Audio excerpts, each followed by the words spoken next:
moving through the world at a breakneck pace, or about 60 miles an hour, either one. Today we're going to be reading Queering Heterosexuality by Sandra Jeppesen. I fuck up every person's name, and I'm sorry. Alright. In this piece, I'll be considering the impact that taking on queer politics has had in my life, thinking through ways that queering anarchism might happen in the lives of anarchists and anti-authoritarians whose society may identify as heterosexual due to the sex and/or gender of the object of their desire, but who ourselves disidentify with all things straight, perhaps even with the subject position of heterosexual. What does this mean? This means that we are working on queering straight-seeming spaces, that we are straight-ish allies of queer struggles, challenging heteronormativity in the anarchist movement, as well as in the mainstream spaces we inhabit, from workplaces to families, from classrooms to cultural productions. This piece itself is one intervention that attempts to queer the space of narrative and theory through non-capitalization on the one hand, and on the other hand, through mobilizing a personal narrative to think through or theorize the queering of heterosexuality and the de-heteronormativizing of straight-acting spaces. Through an examination of the queering of heterospace from an anarchist perspective, a liberatory politics of sexualities and genders emerges that intersects with anarcho-queer liberation in challenging dominant forms of social organization, including the state, marriage, capitalism, parenting, love relationships, friendships, families, and other important sites of anarchist politics and struggle. There's no capitals, it's all lowercase. Through a meeting of anarchist and queer politics, we have found alternative positions, actions, and relationships that are more profoundly meaningful to us. This is not to stake a claim in queer theory or queer politics for straight people. That would be exactly not the point. Rather, it is to acknowledge an indebtedness to these spaces, places, people, and movements, while at the same time acknowledging that, as people who might have partnerships that appear straight, we can pass as heterosexual and accrue the privilege that our society accords this category. Nonetheless, as non-straight identified heteros, we take on anarcho-queer issues by living as queerly as possible.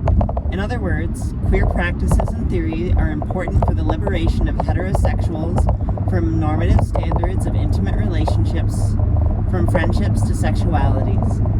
Moreover, queering heterosexuality reveals that the categories homosexual and heterosexual are wholly inadequate to describe the vast array of sexualities available to us once we start exploring beyond the heteronormative. Where did this all start for me? I've never been normal as far as sexuality goes, but thinking of queerness as relevant to my own life started at a particular identifiable moment for me when I was volunteering at Who's Emma, the anarchist punk info shop in Toronto. A white gay male friend took me aside one day and said that, while he admired my anarcho-feminist anti-capitalist politics, could I consider the possibility of including gay or queer issues in my conception of anarchism? Of course, was my immediate response. I think I must have blushed as well, as I was a bit embarrassed, to be honest, to have to be asked something so obvious, but he didn't criticize me for something I wasn't doing. Rather, he opened up a space for something new, to move beyond heteronormative conceptions of anarchist politics. That was an incredibly important moment for me, though I did not know it at the time. I was relating this as a series of narratives about conversations that I have had with many different people over the years, or experiences that I and my friends have had and talked about. As queer or anti-heteronormative anarchists, I think we value personal experience and interpersonal exchanges as an important site of political knowledge production. In other words, we learn a lot about a wide range of political ideas, about the oppressiveness of language, and about our own position in the world we live in through conversations, through sharing narratives and stories. I want to value and give credit to the people, experiences, and collective spaces that have helped me learn about queer politics. I also want to put together some of these stories in a kind of collection of narratives here to preserve, at least to some extent, the form in which I encountered them. Of course, they're filtered through my own perspective and the lessons I've learned from them. Moreover, the things they made me think about may be very different than the things they might bring up for readers, and I want to acknowledge this. My knowledge and my perspective will, of course, have their limits. At the same time, I did not want to theorize these experiences, putting a kind of intellectual distance between myself and the ideas, because that is not how I encountered them. Nonetheless, I'll be engaging many concepts, ideas, and theories. Our education system teaches us to understand stories one way and ideas another. For example, we study literature or stories differently than we study philosophy or ideas. It is my hope that these narratives will be understood not as cute little stories about my life, but rather as a source of important ideas about sexualities that might be useful to straight people in becoming anti-heterosexist straight allies. And one last hope I have is that many more people will tell their own stories, which will be taken seriously by anarchist and other readers in our struggle toward radical social and political transformation. Okay, I wish they had used capitalization because it makes it easier to read. Like, I get they're making a point, but also that would be nice. Next section is friendship, sexuality, polyamory, and other intimacies. Anarcho-queer theories and practices start with the basics. How do we relate to people emotionally and sexually? How have these types of relationships largely been determined by oppressive systems such as patriarchy, heteronormativity, capitalism, families, culture, and the state? Systems that we do not believe in which we are constantly rethinking and struggling to dismantle. While I had been a promiscuous feminist who, from a very young age, rejected gendered roles and stereotypes, up to the point when I was volunteering at Who's Emma, my personal experience of non-monogamy had been pretty rocky. During my undergraduate degree, I struggled against the sexual double standard where women were not supposed to want sex, engaging in casual sex or short-term serial monogamous relationships, and taking a lot of flack for it. I then had a few non-monogamous relationships in the punk scene. In one case, when the relationship became long-distant, one of us was poly and one was not. We had bad communication in terms of disclosure and trust. Eventually, we broke up over it. And another, we had other partners and we communicated better at times, but not consistently so. We didn't know anyone else who was having this kind of relationship. Eventually, we broke up for other reasons. When I encountered the anarchist scene in Toronto, largely at Who's Emma and the Free School, it seemed like everyone was into polyamory, and people did not really distinguish among partners based on sex, gender, age, or anything else. I had many friends who were having non-monogamous, or non-mono as we called it, relationships at the time, so we were all talking about these things. It was a bit of a free-for-all in terms of hookups, which was really fun, and there was also many longer-term relationships that were both fun and serious. We started to think about how the word non-monogamy was a reification of the centrality or supposed normalcy of monogamy, and we wanted to have a different starting place, a multiplicity of amorous possibilities, so we started to use the word polyamory instead, poly for short. There was an important resource book at the time we were all reading called The Ethical Slut. I know that book, and that's literally my exact thought process with like the phrase non-monogamy. I hate it. I hate that it centers monogamy and defines by like removal. Also at that time, people said, quote, treat your lovers like friends and your friends like lovers, unquote. We have a lot more expectations of lovers. We do a lot more processing about where the relationship is going, negotiating space, articulating needs, setting boundaries, expressing disappointment, etc. And sometimes we forget to have fun and just really enjoy the time we have together. We can be really harsh towards lovers, perhaps because we feel so vulnerable. And that's where we need to be better friends to our lovers. With friends, we're more likely to cut them some slack, to let things be a little more fluid.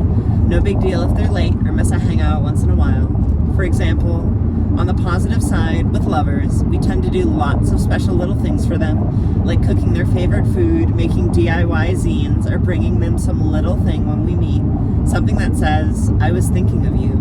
Something that shows we love them. Along these lines, we need to be more loving to our friends, do more special things for them, go out on dates with them, make little heartfelt presents for them expressing how much we care, be more attentive to their needs, be supportive in day-to-day ways, treat them more like lovers. I think around this time, to take one example, a friend and I were both not in any sexual relationship. So for Valentine's Day, almost satirically, one year she invited me over for a dinner date. She ran me a bath, handed me a glass of wine, and cooked dinner while I relaxed in the tub. The following year, I did something similar for her. They were oddly romantic, non-romantic, very caring friend dates. At this time in Toronto, there are a few long-term polyamorous super couples who are held up as an example of the potential of polyamory to work. If they can do it, so can we all thought. They had good communication and some of the interesting strategies that we learned from. One couple, when they were going out to a party, would decide ahead of time if it was a date or not. If not, they were free to hook up with other people. Another poly couple I knew lived together and had the guideline that they couldn't hook up with someone else at their shared apartment, regardless of what the rules were. What was interesting to me was that any two people could make their own rules. You could say what you wanted and listen to what the other person wanted, and then try it out and check in with each other afterward and see how they felt about how it went. This for me was super different than heterosexual monogamy, which had a bunch of rules, none of which made any sense to me. Like the rule about how if you show how jealous you are, it means you really care about the other person. Or if you hook up with one person and then a second person, it means you don't like the first person anymore. Whereas in my experience, feelings for one person tend to have little bearing on, perhaps even augmented my feelings for another person. Being able to incorporate this emotional experience into openly negotiated multiple relationships was awesome. For me, this openness to building relationships from scratch, not entirely without rules, but negotiating guidelines as needed, makes an appearance in queer theory. In Eve Sedgwick's first axiom, quote, "People are all different," unquote, we all have different bodies, different body parts, different desires. We all want different things from relationships, whether they are intimate, sexual, or otherwise. So why shouldn't we negotiate our relationships ourselves instead of following a heteronormative set of scripts? This was also different for me than my previous open relationships in the punk scene, where people sometimes practiced dishonesty or coercion and called it non-monogamy. I didn't learn tools for negotiating toward meeting each other's needs in the punk scene. It was more like, I can't be monogamous, so you can either be non-monogamous with me or we can break up. There was no way to say, hey, what you just did hurt me. Is there some way we can deal with this by communicating in ways that rebuild trust? See, that feels weird to me. Maybe just because I've never entered into a relationship where either me or the other people assumed it was monogamous from the start. So the concept of having to be like, I'll break up with you is like, no, that was the initial premise. It's like, I won't date you at all. At some point, I was lucky to participate in a class at the Toronto Anarchist Free University about polyamory. One of the best things the facilitators said was that no matter how often or for what reason you have sex with a person, you still need to be honest and respectful with them, even if their motivations are different than yours. E.g., a party night hookup or one-night stand might be one person's motivation, whereas an active polyamorous practice committed to alternative, sexual, intimate, and community-based relationships might be the other's. Honesty and respect, appropriately establishing of consent among all concerned parties, including sometimes those who are not present, as in the other person's other partners, setting boundaries, and following through on what you've said are all critical elements of the encounter. To me, this seems so far away from what heterosexual relationships are normally like, that it is actually something else, even if your partnerships are straight. For me, the polyamory scene and the radical queer scene were connected. We could get all glammed up to go to Vaseline, Will Munro's radical queer punk anarchist dance party in Toronto. People who hung out at Vaseline included trans people, drag queens and kings, and queers of all kind. Some straight people went as well, but we were the kind of straight people who disidentified with being straight. We didn't identify with our birth, sex/gender. We avoided norms or stereotypes of heterosexuality. We were critical of the objectification of women. We denounced predetermined gender scripts and sexuality scripts, which we saw as connected to capitalism and patriarchy. Perhaps we identified with queerness, for example, being attracted to people of a particular subculture, such as bears or femi boys or butch dykes or trannies or whatever. It was a place where lots of gender and sex subversion and play happened. A queer space full of queers, of course, some of whom were anarchists, some of whom were non-straight acting heteros. I loved Vaseline because there was no sense, for me at least, of a normative sexuality. Certainly it was not heteronormative, but it was not homonormative either. It did not echo mainstream representations of gay couples, such as we might see on the L Word or Queer Eye, with assimilationist, consumerist norms. Instead, it felt like a space of many sexual resistances.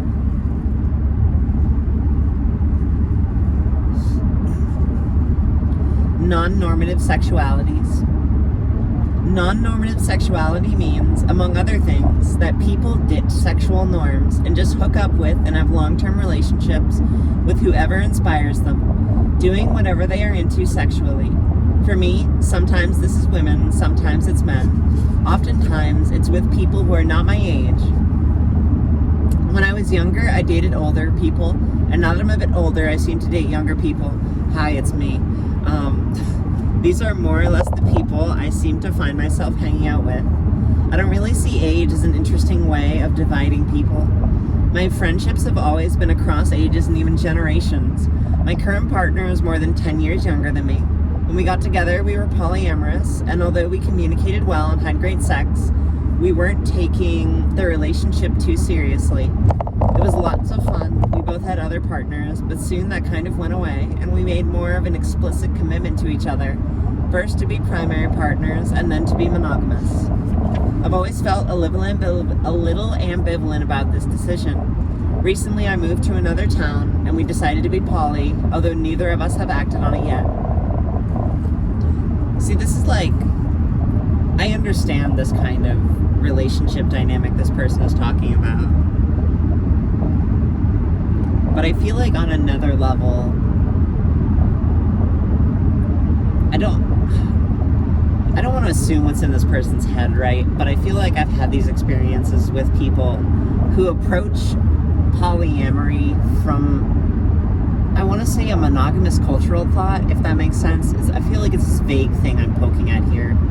But it's a thing I feel like I have encountered and definitely like had within myself for like a period of time. But I feel like that has changed over the course of years. Maybe. I don't know. This relationship is really amazing for me. He's super sexy.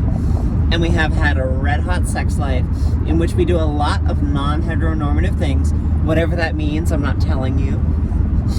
I feel like this is particular to my own sexuality, but also to the way I develop trust and caring or intimacy with a partner. He has the kind of emotional intelligence and empathy that is stereotypically not associated with men, and which is very important in keeping our relationship strong.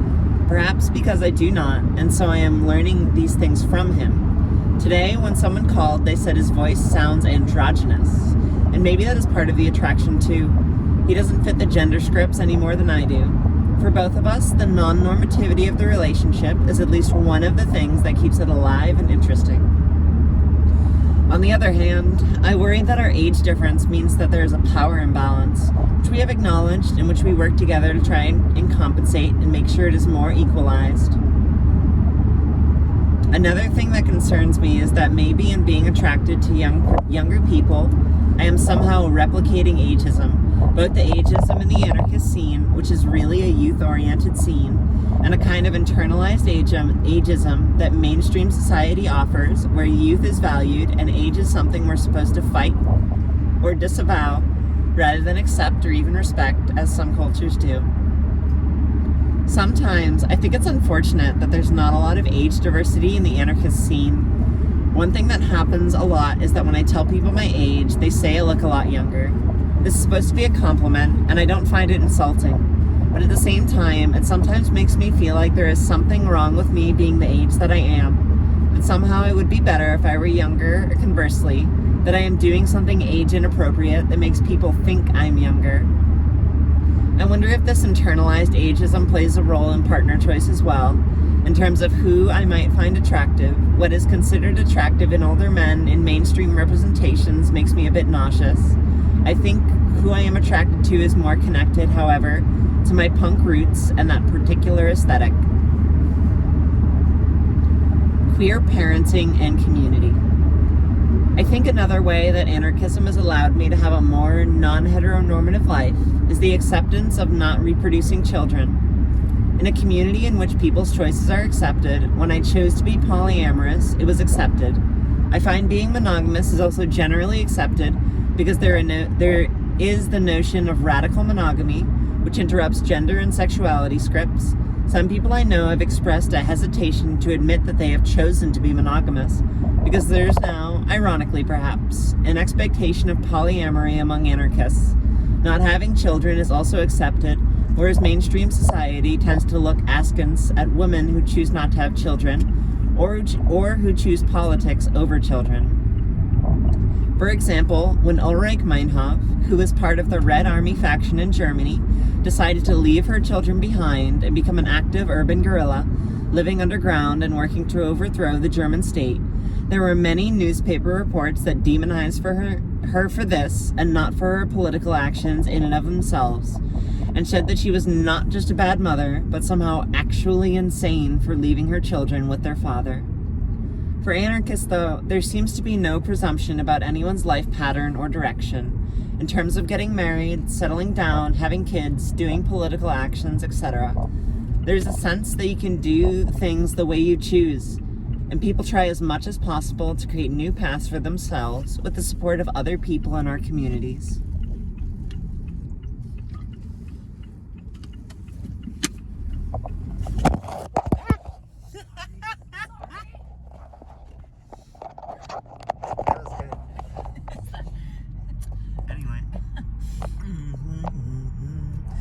Instead of following a prescriptive path, marriage, kids, house, and suburbs, a long time ago I decided I would rather follow the path of collective living.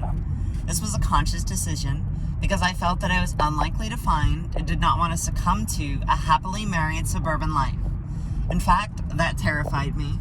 It was such a relief to read a book called Soft Subversions by Felix Guattari, where he talks about growing up in the suburbs and how alienating that was for him. How it made him feel kind of, quote, schizo around the edges, unquote. I love that book, so I gave up on that whole dream. It was more a nightmare for me anyway, growing up in the suburbs among the children of bureaucrats. People who are afraid of an active, gritty life in the city, so they moved to an area of carefully coiffed lawns, coiffed, and polite conversation, dead time, as the situationists say. When I first wrote this piece, I was living in a crowded 4-bedroom apartment in downtown Montreal with 3 other people, one of whom happens to be my partner. It is a queer space, and we tend to have queer roommates by intention. Our broader community includes the St. Henry anarchist punks, student and academic anarchists, the radical queer and trans scene, anti-racist activists, and lots of different feminists. These loose groupings extend across Canada, into the United States, and to places like Korea, France, and Germany. Our community also includes a lot of people who don't fit into any of these identities, who are nomadic geographically and categorically.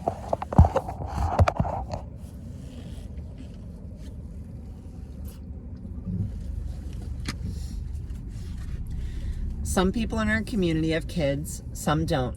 Some people think the current geo-eco-political situation is too unstable to have kids, but some are brave enough to do it anyway.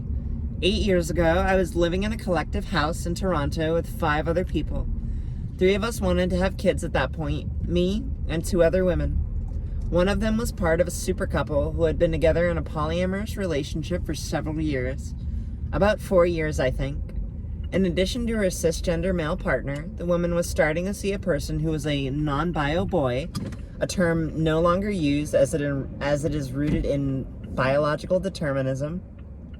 a genderqueer guy or trans man. In fact, all of these labels are fraught with complex histories and uses, and may also, like non-bio boy, fall out of use as we invent new terms that work better. They all three moved together into a big collective house with several other people and started planning how they would conceive and raise a child together. In the end, though, she broke up with the cisgender guy and conceived a baby with a sperm donation from an ex-partner of her trans partner. They're monogamous now and raising the baby together.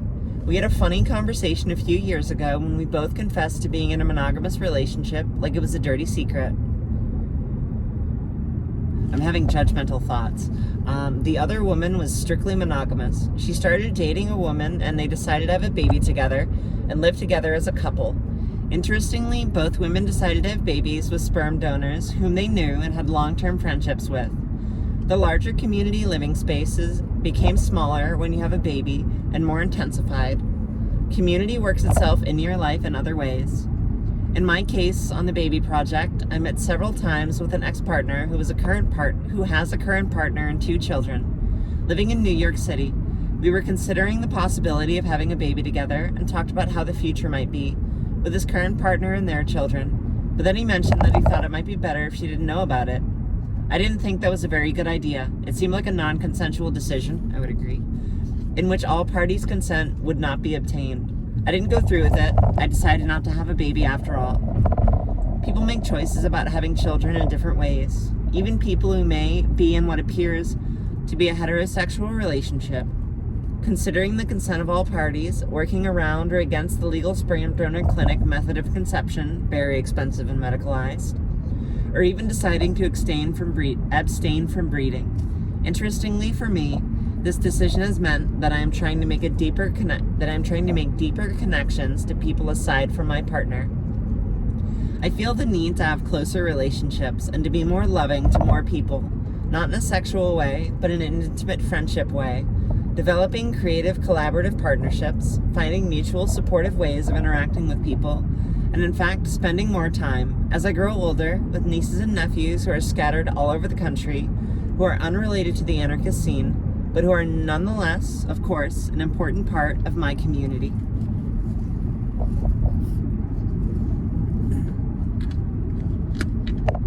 See, when I started dating people, I believed the monogamy thing until literally until I had my first kiss, and then was immediately like, wait, what? Why would I do that? That's silly. And so I guess when I read about people moving in and out of monogamy, it feels insane to me.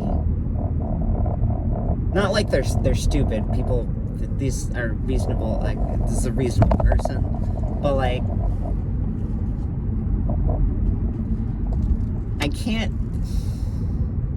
I don't understand. I don't get it.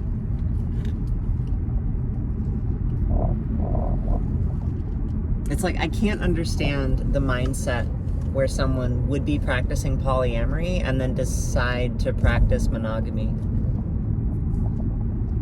And it seems like all the situations I've known personally are situations where one person is polyamorous and they become monogamous for someone. And that seems like the coercive shit they were getting down on earlier in their punk scene experience. But that's all I feel when I meet otherwise poly people who are practicing monogamy for someone else. I'm that just seems coercive and shitty. You be monogamous or I won't be with you.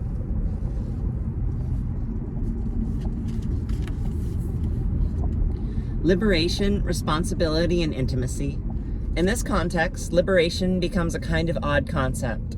I still like spontaneous walks down by the train tracks. Derives? I don't know. That's a word. And nomadic urban wanderings as much as the next anarchist. Taking off freight hopping across the country or traveling wherever.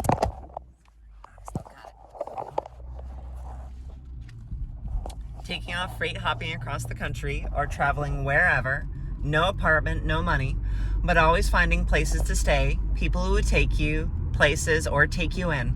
This was always liberating for me. on the fringe of capitalism against the way middle-class people travel or live, generally speaking, tied to house and job. But then a year or two ago, I was at an anarchist workshop where the facilitator had a very interesting take on the notion of responsibility. I feel like mainstream society has inculcated in us the value of irresponsibility, and in anarchism, we seem to link this to freedom, to nomadology, to spontaneity and liberation. Whereas really, it is kind of a trap. It is kind of a trapping of capitalist individualism that seems unsustainable.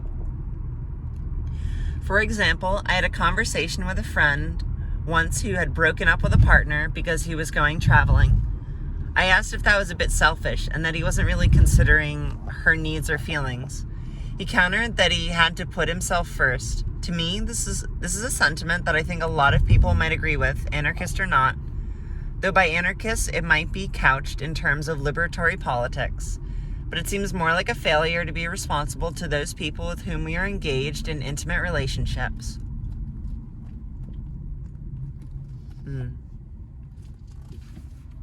I don't understand why they would break up. Couldn't you just be like, okay, you go travel? Have a good time? See you at some point later? Am I crazy? Am I a fucking crazy? I am a crazy person, but I read things like this and I'm like, I don't understand. I'm sure if I met the person, they could explain more what they mean. Or like what breaking up or being together means in like the distinct. At the workshop, the facilitator, who was an older Indigenous identified male, said that responsibility tells us where we belong in our lives. I have always been troubled by this notion of belonging, yearning for it in some ways, and yet unable to find it because I was charmed by the notion of spontaneity, freedom, the nomad life, new friendships and relationships everywhere, with everyone who came along. At the same time, I was also perplexed by how I loved people who were always roaming, and that made it impossible to have a long-term relationship because we would break up or not see each other for long periods of time, and reconnections were difficult. I think I dreamed of finding a nomadic partner who would travel with me and we would be spontaneous together, and that this would be a sort of traveling set of routes that I could take with me.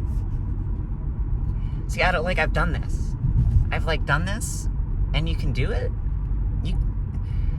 Sometimes the thing happens where you're apart long enough that one or both of you change in such a radical way that the relationship doesn't maintain itself. And that's always kind of sad. But I don't think that's evil or bad even. Usually. Unless you become evil. If you become evil, I guess it's evil. But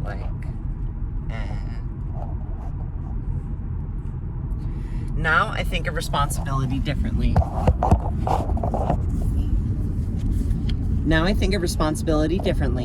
I think of it as a deep connection to another person related to intimacy.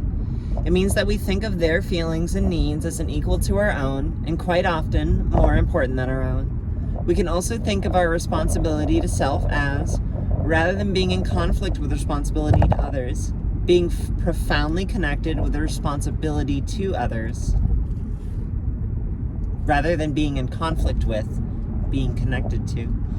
In the very anarchist sense that the liberation of one person is predicated upon the liberation of those around them. To take one example of how this works in everyday practice, this means that a person can ask people in their community for help when they have a health need, because there is an implicit understanding that we each need to take care of ourselves and be taken care of, and that when other people have health needs, we will in turn be there for them. So taking care of other people is nurturing ourselves, our community, and the reverse is also true. Asking for care is in a way nurturing other people and developing in our community the capacity for nurturance. This feeds the fostering of intimacies in community with others beyond heteronormative coupled partnerships. To tie this back to the notion of queering anarchism, what I think queer practices offer to anarchism is a language of intimacy. This language Like, No, we gotta get it. There we go. Just so it doesn't fall. you're a treasure. To tie this back to the notion of queering anarchism, what I think queer practices offer to anarchism is a language of intimacy. This language and its concomitant practices of intimacy is crucial for revolutionary politics. Radical queer politics and practices offer to non-normative heterosexual relationships a range of possibilities, including polyamory, intimate friendships, expressive communities, mental and physical and emotional mutual aid healthcare, and sexualities that are predicated on intimacy, respect, and consent. Of course, it doesn't always work out as perfectly as all this sounds, but that too is a lesson of queering anarchism. Relationships are a lifelong process of negotiating and sharing, of putting mutual aid into practice in layers of more intimate and less intimate relationships. Good stuff. What I think anarchism offers to radical queer spaces, groups, networks, and communities is a way of putting consent, respect, non-hierarchical love, emotional nurturance, and collective living into relationships so that those communities can grow and sustain themselves and ourselves. With an anti-statist and anti-capitalist perspective and bringing in anti-racism, anti-colonialism, and other related or intersectional movements and ideas. So in addition to queering anarchist movements, we are anarchizing queer movements. What emerges is a vision of queer and anarchism not as two separate things that are starting to come together. Certainly the history of the anarchist movement is full of queers, and the history of the queer movement is full of anarchists, but rather a mutual aid relationship in which the boundaries between the two bleed into one another and they become inextricable.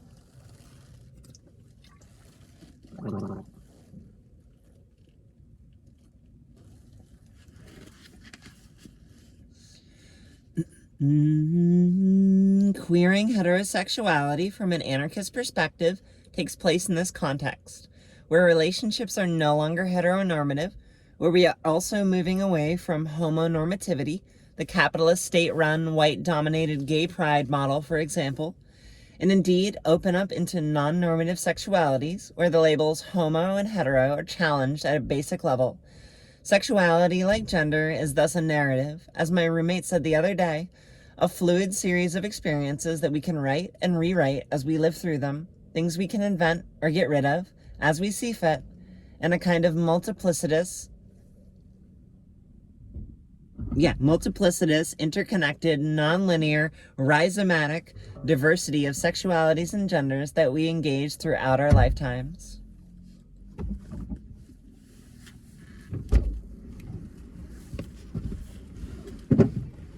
Good. Non-heteronormative desires. I had a conversation with a friend of mine last week about our non-heteronormative heterosexual relationships. He is dating someone new and was having an odd experience, or at least he thought it was odd until he started talking to friends about it, and then it turns out that there are many people having a similar experience. Among anarchist hetero couples, if I may generalize for a moment, it seems that the guys are doing a really good job of being soft and sensitive, of taking direction from women when it comes to intimacy, to sexuality, and friendship. There's a new kind of language where men have had to find ways of expressing desire without being direct or aggressive. A tentative language, a conditional language, a language of questions rather than demands. Would it be okay if? What if I told you? For feminists, for women who want to be respected in friendships and intimate relationships and in sexualities, this is sweet. It makes relationships wonderful and warm and open and caring and loving. It's fabulous. So where is the odd experience in all of this, you may be wondering? Sometimes, as women, we want to feel passionately desired. We might want to be swept away with passion and desire. We might even want things to get a bit rough, a bite on the neck, an uncomfortable position, sex on the floor under a table, or going at it so hard we almost fall off the bed before we even notice. And this isn't news to anyone into BDSM or other fetish sex that explores intentional power exchanges in sex. I could go on, but I'll get to the point, which is this. We seem to be creating new norms, and in those norms, there are built-in things like respect and communication, gentleness and sensitivity. And these are all, of course, great things and should be a key component in every relationship, from sexual ones to intimacies to friendships to partnering to teaching to work relationships and family. But as with any set of norms, including polyamory and other forms of anti-heteronormative relationships, the risk is that we become fixed in a certain set of behaviors and forget that we have the power and agency to say what we want, to negotiate through active listening and honest disclosure, and to achieve very fluid and lively relationships that do not stagnate or conform to previous expectations, or someone else's idea of what is right or wrong for us. Dylan Vade is a trans lawyer who has written about the gender galaxy, which is the idea that gender and sex are not configured as a binary, male, female, or masculine and feminine, but rather there are thousands of different ways of living out our sex/gender in a galaxy, where some genders may cluster together into constellations, and sometimes these constellations are perceptible, but sometimes they're not. I'd like to think that sexualities are like this too. Rather than the binary homosexual/heterosexual, there are thousands of different ways of living out our sexualities. This leads me to one last thing that I've recently started having conversations about. We had a house guest a few weeks ago, a woman who took advantage of the same-sex marriage rights in Canada and got married a few years back. As her partner started female-to-male transitioning, their same-sex status became a bit more fluid. She said that now that he is fully transitioned, they are read by others as a heterosexual couple. She enjoys high femme camp performance in everyday life, particularly when it is queer. It is now unsure how this will be interpreted by others, which is most often as straight. When a queer gender performance is misread as heterosexual, the risk is that the play with signifiers, the feminine dresses, the 1950s style and behavior, etc., will be misunderstood by both queers and heteros as reinforcing gender role stereotypes rather than subverting them. It is also odd, she said, to suddenly be experiencing heterosexual privilege in her public life, whereas her private relationship is still very queer and does not feel privileged. To put it in another way, her narrative of sexuality is not one of privilege, and yet this is how strangers now engage with her and her partner. The narrative thus is becoming uncertain, or what Bobby Noble calls incoherent. This is another way in which queering heterosexuality may take place in radical queer milieus and lives. Another FTM trans person has told me how he now struggles to be accepted as queer or trans, since people read him as a straight man. Though he lived for nearly 40 years as a woman and a lesbian, he almost feels that he can no longer be part of the queer community unless he is among friends who have known him a long time. For example, he told me he recently went out to a bar that had a reduced cover charge for trans men, and he had to really insist that he was trans. The door person wouldn't believe him. He repeatedly thanked the person because they were reaffirming his sex and gender choice, but in the end, he had to show the dreaded ID that still listed his gender as F in order to be accepted as a trans man. That's fucking crazy. Oh, the irony. This is not an experience that any trans person wants to go through. It demonstrates how heteronormativity, which causes people to assume everyone is gender straight and non-queer, seems to permeate even queer scenes that are attempting to privilege trans people.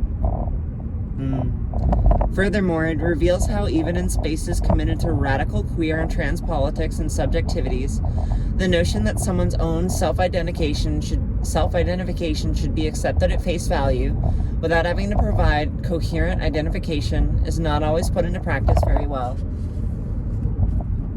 This is yet another one of the risks of queering heterosexuality. Heterosexuality, of course, needs to be challenged, to be queered, to be wrested from its place of privilege. At the same time, we need to be very careful not to heterosexualize or heteronormativize queer spaces, subjectivities, identities, ideas, theories, and the like. There's a role here for heterosexual queer allies, even those of us who cringe at the word heterosexual and strongly disidentify with it.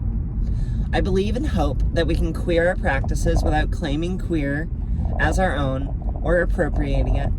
In other words, the idea is to support queer struggles, to integrate queer ideas into our practices, to be as queer as possible in order to work as allies to end queer oppression. The idea is certainly not, and this is another risk, to perform queer identities when it is convenient. and then return to our heterosexual privilege unchanged or unchallenged by this experience. Liberation means this. It means we keep writing the narrative of our lives, our desires, our genders, our sexualities. It means that rather than having the kind of freedom Janis Joplin sang about, freedom's just another word for nothing else to lose. When my partners were exploring their open relationship, that's another story in and of itself.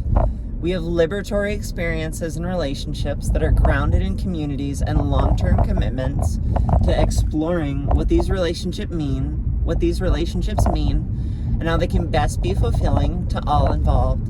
For me, to get to this openness, the queer and/or anarchist communities that I've encountered over the years have been crucial. Crucial to who I am as a person, but more than that, crucial to revolutionary politics. The entire capitalist patriarchal white supremacy that structures our world unequally, and indeed preys on unequal relations of power, requires heteronormative relationships. Break down those kinds of relationships, and we're also starting to break down patriarchy, white supremacy, and capitalism.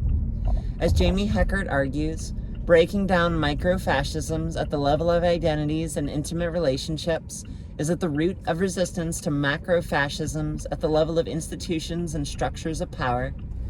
Queer practices, relationships, communities, scenes, and intimacies thus are making important contributions toward profoundly liberatory modes of being, doing, thinking, feeling, and acting on the world that are intensely political, even for heteros. Their first footnote is literally about the fact that they didn't use capitalization. Okay, a point is made. Reasonable point is made here. It's just hard when you're like reading something for the first time out loud. The capitalization helps me like with the phrasing.